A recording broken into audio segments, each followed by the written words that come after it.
دې ملګري تپوس کړی دی چې دا یو سړی چې د دې کلمې طیبې ذکر کوي لا اله الا الله دا بهتره ده که نه محمد رسول الله ورسره ویل پکار دی او په احادیثو کې د دې ذکر څومره کرت راغلی دی جواب دا چې موږ احادیث څومره ګورو که نه نو په احادیثو کې د دې کلمې ذکر چې راغلی بغیر د محمد رسول الله نه راغلی لا اله الا الله لا اله الا الله داسې الفاظ راغلي دي لکه دا په حدیث ابوبکر صدیق رضی الله عنه کې راغلي مشکات وغیره کې نقل دي د محمد رسول الله دا الفاظو سره یو ځای په طریقه د ذکر معنی راغلي دي دا الفاظ شته دی داسې نه چې نشته شته حدیث ابن حبان کې نقل له کتاب الاسماء والصفات د بهقي کې نقل له باسناد صحیح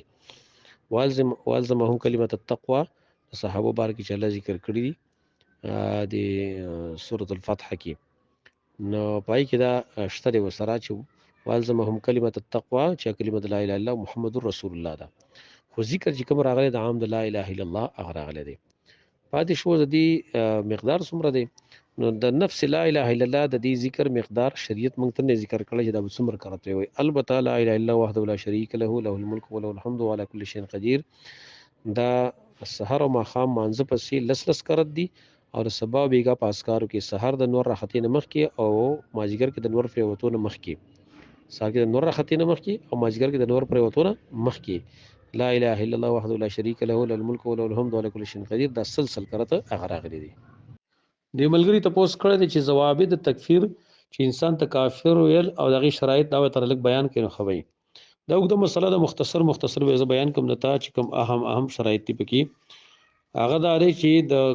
تکفیر د پاره ضوابط هغه داري چې یو ګوره تکفیر د غیر معین یو تکفیر د معین دی د تکفیر د معین کې دا شرایط ښه نو آی کې شرایط داري چې یو به دا سړی چې کومي دا کم سړی چې د کفر کار صادر شوی د جاهل نه کدا جاهل او نو لہذا به دا کافر نه دی او دویم دا چې دا د معذور نه عذر باغت نه یعنی مکره بنئ مجبور بنئ دریم هغه دار چې دیو مؤول له تعویل چې کوم دی هغه پکې دا نه کوي تعویل کو وسره نو بیا نشي کولای بیا د کفر فتوا چې کوم دی هغه نشي لګولای څلورم چې کوم دی التزام چې د کفر د خبره د التزام کړي ځکه لزوم د کفر نه التزام د کفر چې کوم دی هغه کفر دا بنیادی به غټ شرایط دي او نور په کې داسې شرایط هغه شته خدا غټ شرایط چې کله دا ضوابط په انسان کې وي